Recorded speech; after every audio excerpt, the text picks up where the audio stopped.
It is Wednesday, August 16th, 2023. Welcome to another edition of Baseball Today. Shout out to Chris Rose. He is on the grind doing some NFL Network stuff or Brown stuff. I'm not sure. It's some football stuff. But in his stead, Mr. Dirty Martini himself, Jolly Olive, thank you for joining us. He's going to be here today, tomorrow, and the next day. We always love having you. Jolly, how are you, man? I'm good, man. I'm excited for my little baseball today vacation, little weekend trip, little 3-day stay. I'm good. We got the Ampers here. They've been great. And I'm excited to talk some ball with my friend Trev. I appreciate the producer, Dan, along for the ride. I always forget to say that. Dan, I don't mean to, my guy. But let's get things started off. First, the tip of the cap. This is how we always start the show off, Jolly. And I found one that I liked, and I'm going to prove my cultural relevance or my knowledge of cultural relevance with this one. Okay, you ready? Excited. I'm so excited. Tip of the cap to Paul Skeens, number one overall pick from LSU, makes his pro debut with the Pirates down there in high A. Struck out two batters in a 16-pitch scoreless inning.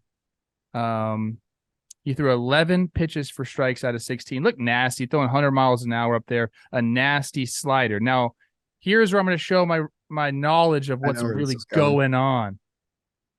He's dating someone real famous. So the internet thinks. And I don't know how to say her name. I believe it's Livy Dunne. Livy Dunne.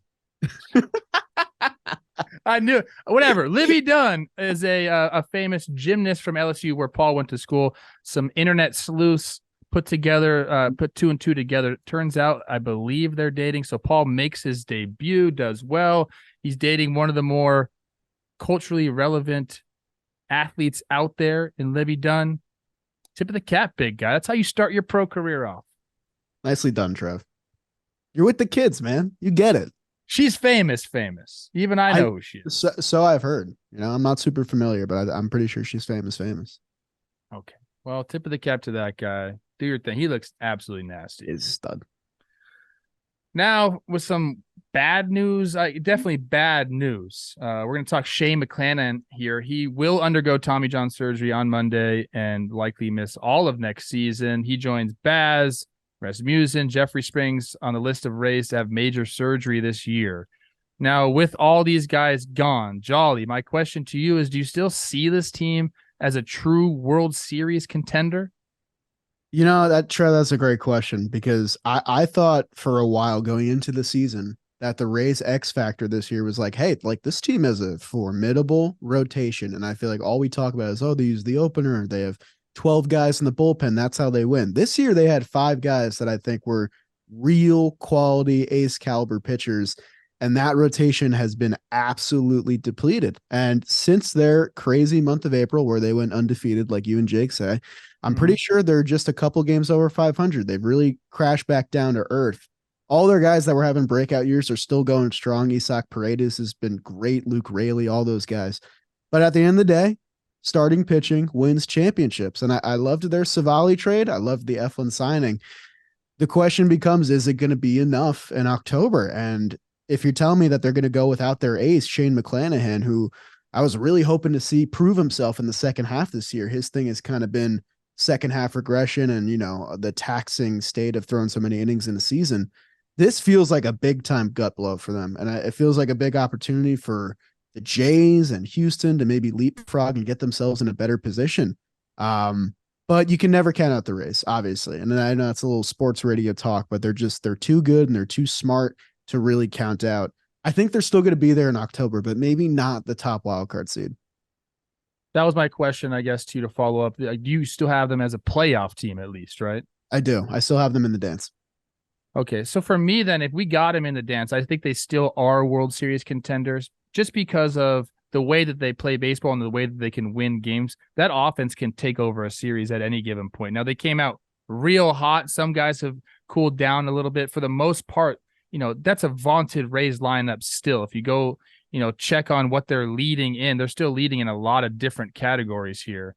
They're fourth in runs, fourth in OPS. I mean, that's an offense they can get it done. Now, you mentioned, the starters, a lot of them are out, but still, I think they have enough once they get into the dance to be able to do it. them coming into the season with like a 5-man rotation never felt like Rays baseball that we're Yeah. used to. We were lauding them, saying like, wow, it's the Rays, but with a 5-man rotation, what are they going to do? Right. And, they got up to that really good start. And now they're dealing with the injuries, but the depth, I think, is still there. The Savali trade is proving to be massive for them. But if Glasnow can stay healthy and Eflin can stay healthy and they kind of do their things. So you got Savali, Glasnow, Eflin, Littell is now, kind of been thrust into a starts. I don't really know. I mean, if that's very Raysy, this seems more like Rays to me. You put this team in a playoff series. I still think they're a true World Series contender because of how dynamic they can be on both sides of the ball. Like the injury to McClanahan obviously hurts their chances, but I'm not taking them out of. I really feel like it's World Series or bust for this Rays team. I think the organization it's not playoffs anymore, and that's okay. It's like they want to win one. I know the front office does. I know they believe in this team, and I still think they can.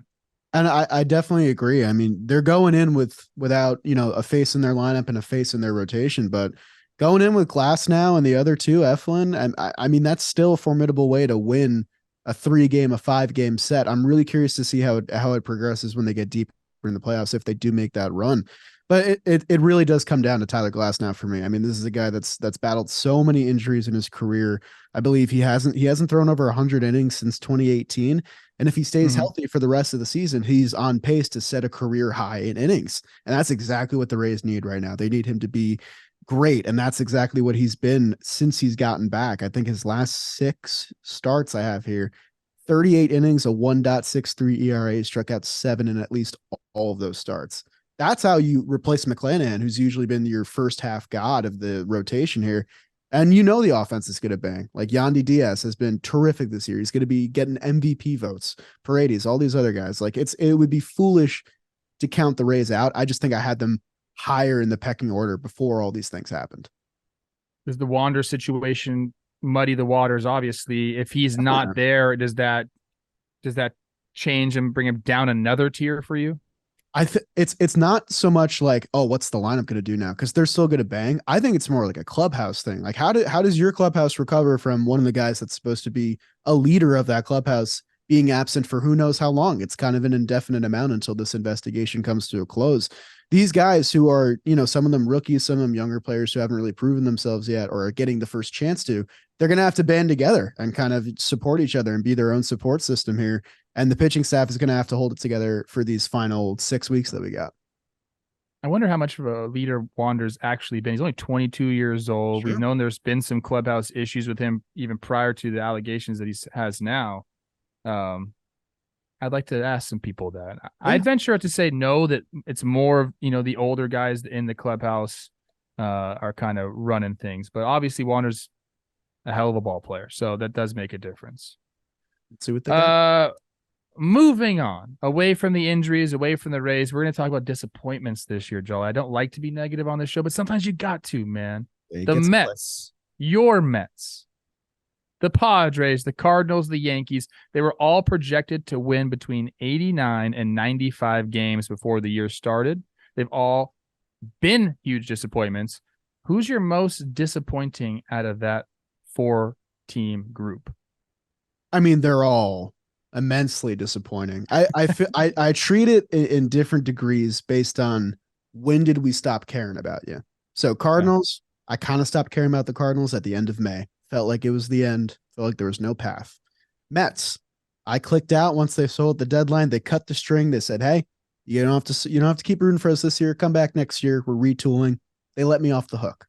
So for me, it comes down to Padres and Yankees because these two teams were not able to admit to themselves that this season is a potential failure. And they either did nothing or bought in even more and depleted the farm system even more. And since the deadline, they've both played really rough baseball. The Yankees have only beaten the Royals. I think that's their last series win in the past month or so. The Padres are down to 6 games under 500. They're kind of, knocking on the door of the Mets record, which is not a good spot to be in, especially considering the Mets sold. So for me, it comes down to those two. And I think I'm going to have to say the Padres just because second or third largest payroll, you bought in more at the deadline. And for them, they don't have the injuries to blame. They don't really have the results to blame either. They're getting amazing seasons from Blake Snell and Michael Walker, and Josh Hader's having a career year. All the results are there. And I look up and down this roster stats wise, and okay, I say, okay, the numbers click in my brain. Is this team 3-4 games over? And we talked a little bit about this before the show. It's the record in 1-run games, 6-19, and the record in extra innings, 0-10. If you flip half of those games the other way, the entire outlook of the season changes. And you said something that I really agree with before the show of, we kept expecting things to return or regress to the mean. Time's ran out on that, man. We got 6 weeks left. Things are not changing, and you got to win every ball game you can. And they keep losing the close ones, and it's going to kill them in the end. Oh boy, yeah, we could spend a lot of time on the Padres, and I think for me, like, yes, they're disappointing, but they're more of an enigma to me because I just don't understand what happened, and so I could see how that makes them the most disappointing. The Yankees, I never really loved this team. Going into the season, I thought it was a top heavy lineup with a lot of people were saying the rotation was going to be good. I wasn't super sold on that either, and they just, without Judge, I mean, they just don't have much, and that's been proven time and time again. He proved them, when he put them on their put up the team on his back last year, and now he's gone, and they can't get anything done. So Jimmy and Jake are mad at the wall in Los Angeles still. For me, it's the Cardinals, man. Coming into the season, the moves that they made, I just love the roster so much. And I think the reason they're the most disappointing for me is because a lot of it stemmed from clubhouse stuff. And this is a team that's famously known for having a tight clubhouse. And you have guys like Yachty and Wainwright kind of manning the ship there. The Yachty gets out of there, and all of a sudden, all hell breaks loose. We got Ollie Marmol and Tyler O'Neill fighting right at the beginning of the season. They bring Jordan Walker up to start the year, and then they send him down when he's hitting 273. They've had a logjam of outfielders at the big league level into AAA, and they've done nothing to get rid of that logjam. I just think they've twiddled their thumbs on moves until they had to at the trade deadline. They got rid of some guys, so I will applaud them for that. But this team's way too talented, and you might point to their starting pitching and say, oh, they never really had enough. But I don't buy into that. I think they're disappointing to me because it seems like maybe they have issues that could kind of easily be fixed by a cultural change or just bringing Yachty back in the fold somehow convincing him to come back. But Ollie Marmol to me has been just disappointing as a manager, and that's what you do as a manager, is you manage personalities and people in the clubhouse. And I just don't think he's done a good job. And it started out poorly, and they never caught their footing. Not once this year did they catch their footing. So I had high expectations for this team. Just thinking about Arenado and Goldie on the corners, and just, I don't know. I thought it could be their year, and it just never was. No, so for that reason, they're the most disappointing to me. I like that you went with that pick, because I think Mets totally valid in picking them as well with the payroll and all that. But I think the Cardinals I found disappointing just because we just kind of expect them to win the Central every year. I know they don't win every single year, but they've been in the dance, I think, the past 8 or 9 seasons consecutively. And the offense is still here. I know they're kind of playing garbage time baseball now, but their entire lineup is above league average at this point. Wilson Contreras, all we heard about how much of a disaster that signing is going to be. He's up to a 120 OPS plus at the catcher position. That's one of the best marks of any catcher in baseball. Goldschmidt did his thing. Lars Nootbaar, everyone picked him out to be this breakout guy. Turns out that everyone was right. 130 OPS plus. For me, it comes down to them not developing pitching. They relied on Waino one more year. I think probably 1 year too late at this point. And a big one for me has been Matthew Liberatore, who I think was the guy involved in the Randy trade, I want to say, or one of the big trades for an outfielder. Yeah, it was Randy. And he just hasn't panned out in a big way. And they have a lot of things on their plate this coming offseason. One of them being, how are we going to build a rotation basically from scratch? Because I think their only returning guy is going to be Miles Michaelis. So I'm very curious to see how big they spend this offseason, whether it's going to be a longer rebuild or if they're going to try and compete pretty much instantly again, which I believe their GM said they would. But if you want to talk about hot seat managers, I think Ollie Marmol is top of the list, man. That crop of young managers like Jace Tingler and all those other guys, I think they're on their way out, and Marmol might be the last of them to go. But yeah, man, it's a colossal disappointment from a division that could have been wide open for them to take this year. And that happens so fast with those young managers getting out of the game. Now we're bringing the old dudes back. Cardinals' last losing season, Jolly. Were you even born in 2007? Yes, I was, sir. Oh, you were? You were? Okay. That was a year 2007, Jolly. Crazy. 2007 was their last losing year. It's 15 going to be years. And they're on the hunt for the worst record in baseball. The tank is on, baby. Let's Unbelievable. Okay. And this one is brought to you by Nutrafol. They're the #1 dermatologist recommended hair growth supplement, clinically shown to improve your hair growth, visible thickness, and visible scalp coverage. And this has come at a great time for me as I turned 37 and I got these locks going. I feel a little bit of thinness here in these alleys.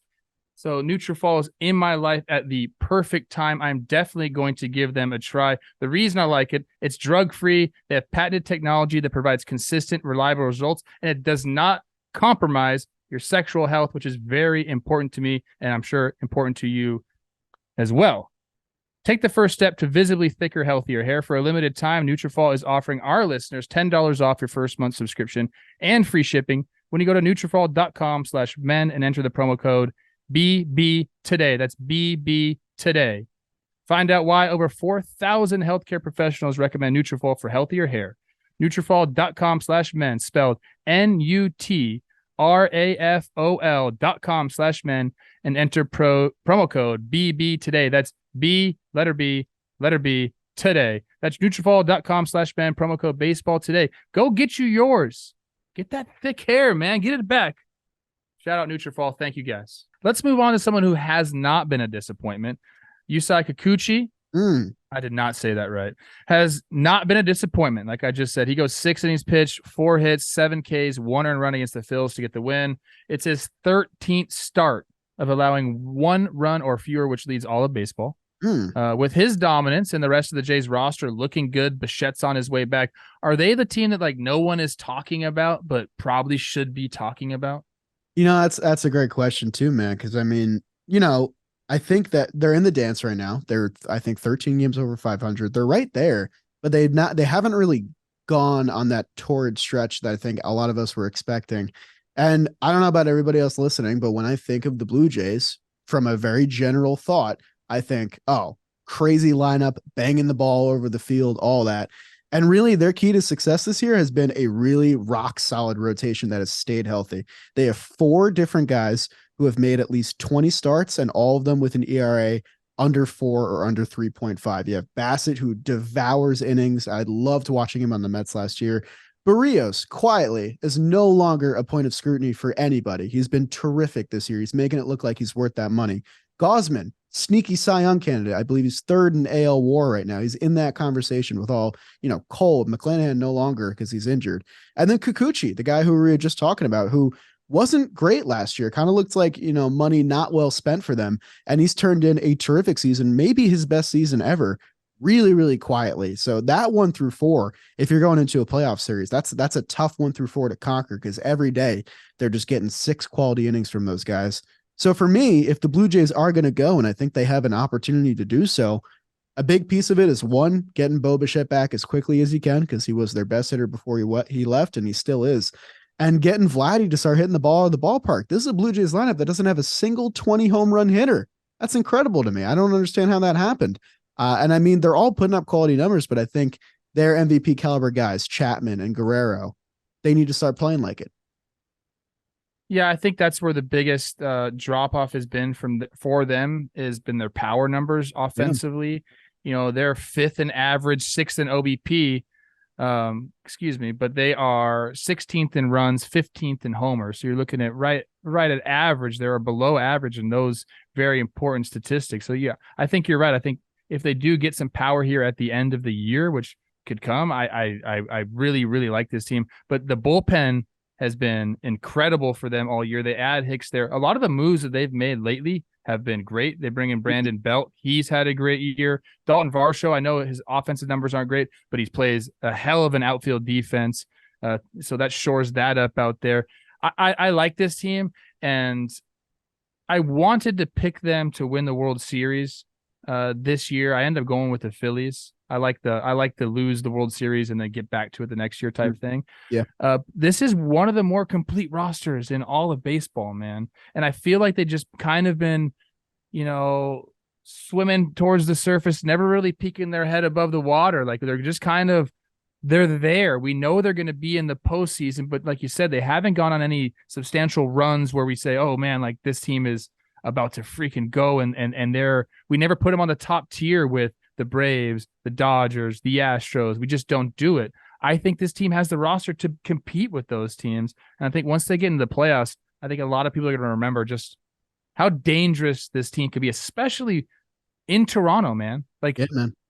That's going big. up there and trying to win games is tough. And now I got to go check their record at home because I just made a big statement. Couple things. I mean, one, I think the best trade that they made was, I think, a DFA trade when they got Genesis Cabrera from the Cardinals, who we were just talking about. Yeah. 11 and a third innings, no earned runs out of the pen so far.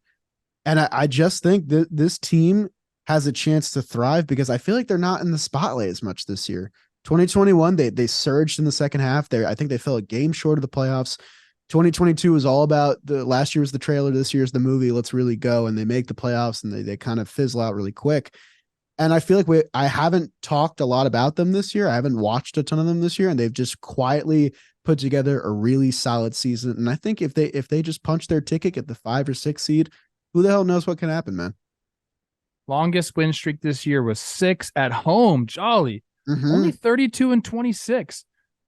They're actually playing better ball on the road. They're 35 and 28. So the winning percentage is higher on the road, just barely.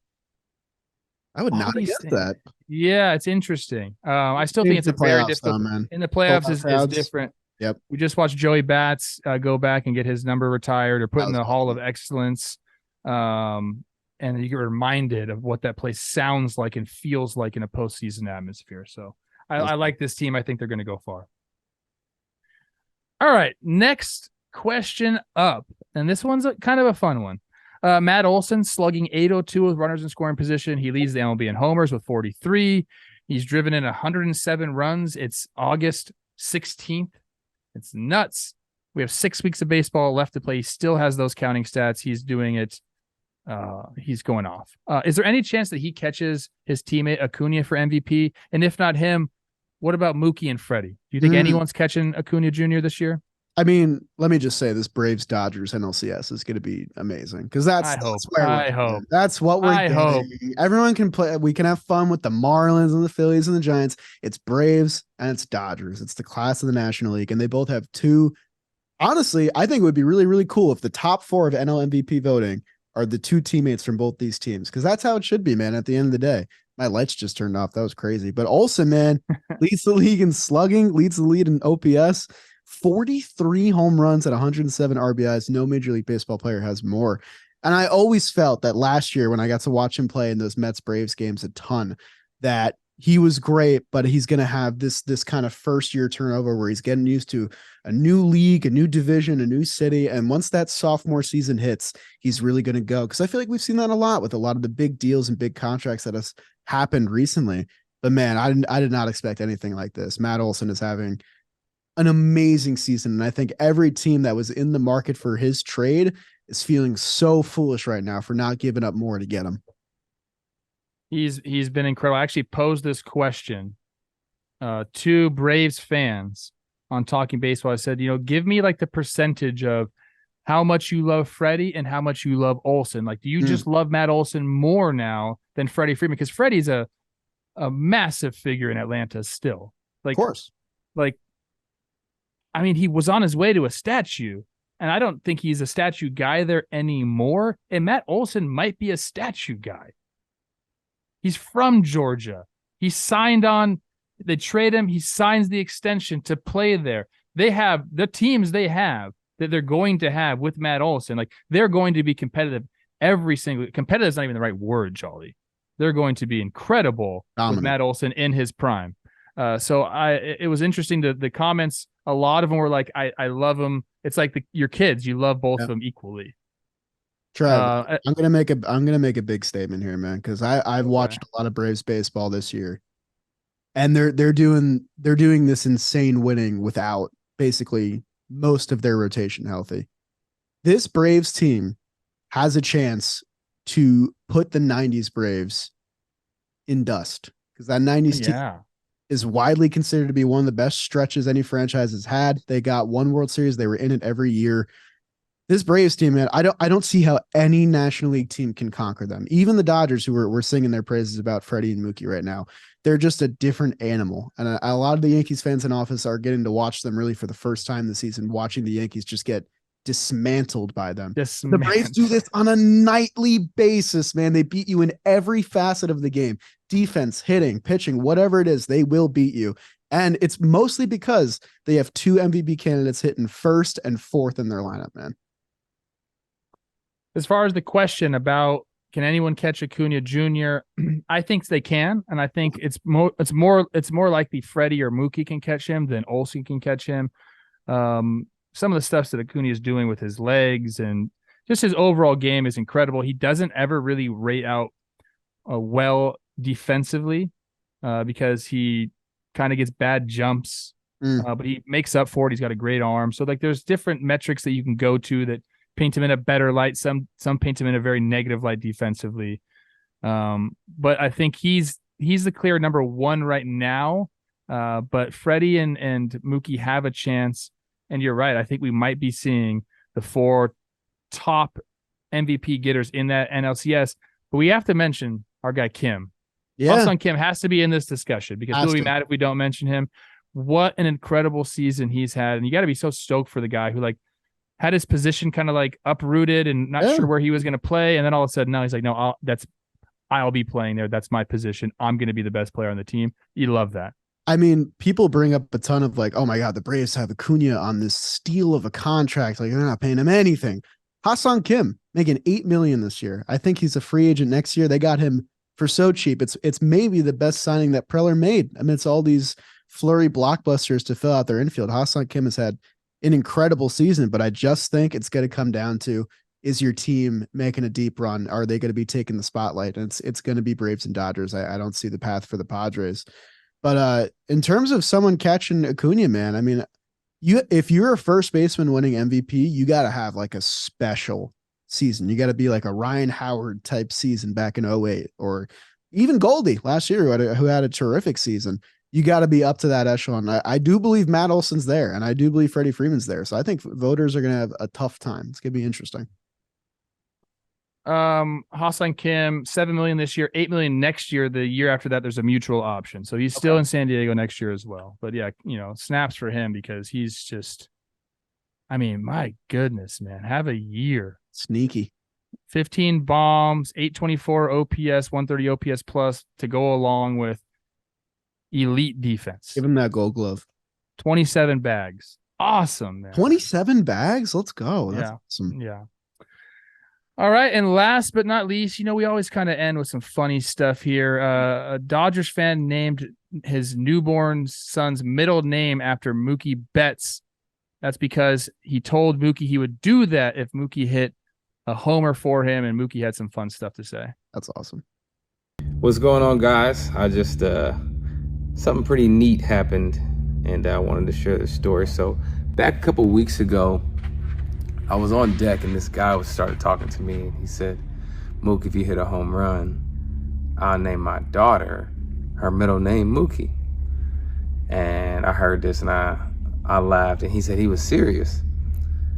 And so I turned around and told him, "Nah, don't do that, bro. Don't do that." And he said, "No, I'm gonna do it." And said, "Your wife wouldn't like that, bro. Don't do that." And he said, "No, I'm gonna tell her." So I think he may have been on the phone with her. So then that at bat is when I hit, I think, the furthest home run I've hit in my career. And so I circle the bases, come back, and give him a fist bump. There's a little video of it. I thought it was super cool. And then like a couple weeks later, I see on Twitter the birth certificate for Francesca Mookie Mancuso. Shout out to you, Giuseppe. I can't wait to meet Francesca, and that's gonna be my girl. That's gonna be my girl. So I thought that was pretty neat. Y'all go follow Little Ragu 54. Shout out Giuseppe, bro. I love that. That's awesome. I like the name Mookie, by the way, for a middle name. And oddly enough, growing up, my uncle, I mean, I was a kid, 8 years old when this was going on. His dog was named Mookie. You know, I A was beautiful golden retriever. because like I love Mookie as like a pet name because I think it's so fun, and I'm glad it's middle name and not first name. But still, like if I'm Giuseppe, that's a pretty sweet deal, man. Mookie shouted me out. He said he's gonna be boys with my daughter. Like that's pretty cool. All right, the question is, and this is to end the show, so you better crush this one. Okay. Who's the guy in the big leagues right now that you'd most want to name your unborn child after? It's got to be an iconic name. It's got to be like a baseball name. And Mookie is a really good example. I'm kind of sad that I can't pick that. Should I be biased? Give me one. I think I'm gonna be biased. I'm gonna say Francisco, man. It's hot in the streets. I got two great Franciscos on my team. My son, if I want him to be a ball player, I gotta name him Francisco Olive. Rolls off the tongue well. Francisco Olive. I love it. I wouldn't name my son after any of these dudes in the big leagues. Get out of here. Trev Jr. But I would. My next dog, I think I'm going to. If I get a dog, my kids really want one. Longo is going to be. Oh, that's really good. Yeah, like Pongo from 101 Dalmatians, I like but that. Longo That's instead. how you can spin it. Let's go. Yeah. Shout out Longo. Is that too much brown nosing friend to friend? Like if Longo comes over, he's like, "Oh, nice new dog. What's his name?" Like, no, he knows. Tell him. No, he knows how I feel about him. I love Longo. He's my idol, so no problem doing that. All right, good. All right, I appreciate everyone sticking with us. Jolly will be back tomorrow and Friday while C Rose is fulfilling his NFL stuff. Join us on the AMP. Check us out. Watch what we're doing. Watch Jolly's video. And tomorrow we will be back on AMP on YouTube to bring you baseball today. See you later.